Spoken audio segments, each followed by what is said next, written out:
ঐতিহ্যবাহী সাকরাইন উৎসব ঘিরে চলছে শেষ মুহূর্তের প্রস্তুতি। হিরেক পুরাচ্ছে ঘুড়ি, সুতা আর নাটাই কেনার। এ বিষয়ে বিস্তারিত জানাতে এই মুহূর্তে যুক্ত হচ্ছেন সহকর্মী তাসফিহা উকরোজ। উকরোজ, জানাবেন বেচা কেনা কেমন দেখছেন, সেই সঙ্গে উৎসবের প্রস্তুতি সম্পর্কে জানাবেন।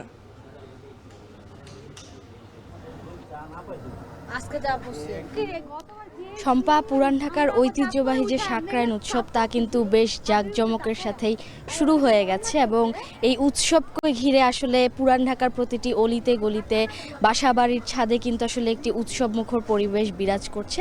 আমরা বর্তমানে শাঁখারী বাজারে অবস্থান করছি এবং শাঁখারী বাজার এসে আসলে আমরা দেখতে পেয়েছি যে ঘুড়ির যে দোকানগুলো রয়েছে সেগুলোতে আসলে নানা আকারের, নানা ডিজাইন, নানা ধরনের আসলে ঘুড়ি বিক্রি হচ্ছে এবং দোকানিরা আসলে বলছেন যে ঘুড়িগুলোর যে মূল্য সেগুলো আসলে 5 টাকা থেকে শুরু করে 100-200 টাকা পর্যন্ত কিন্তু তারা বিক্রি করছেন। তবে এই ঘুড়ির দাম নিয়ে কিন্তু আমরা আসলে ক্রেতাদের মাঝে কোনো রকম অসন্তোষ দেখতে পাইনি। তারা বলছে যে তাদের যে ওই ঐতিহ্যবাহী সাকরাইন উৎসব তা তারা পুরো দমে আসলে পালন করবেন এবং যে তাই তারা ঘুড়ির দোকানগুলোতে আসছেন এবং বাহারি ডিজাইনের ঘুড়ি আসলে তারা কিনছেন। এবং আমরা আসলে এই শাঁখারী বাজারের ছাদগুলোতে দেখতে পেয়েছি যে এই সাকরাইনকে ঘিরে যে আয়োজন তা কিন্তু আসলে পুরোপুরিভাবে নেওয়া হয়েছে।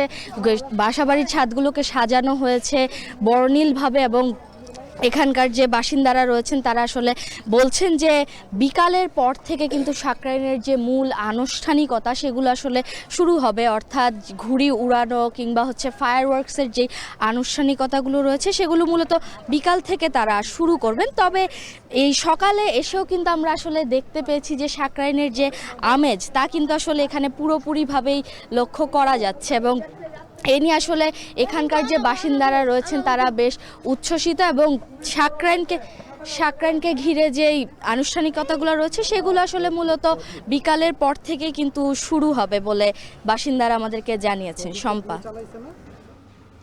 সাকরাইন উৎসবের প্রস্তুতি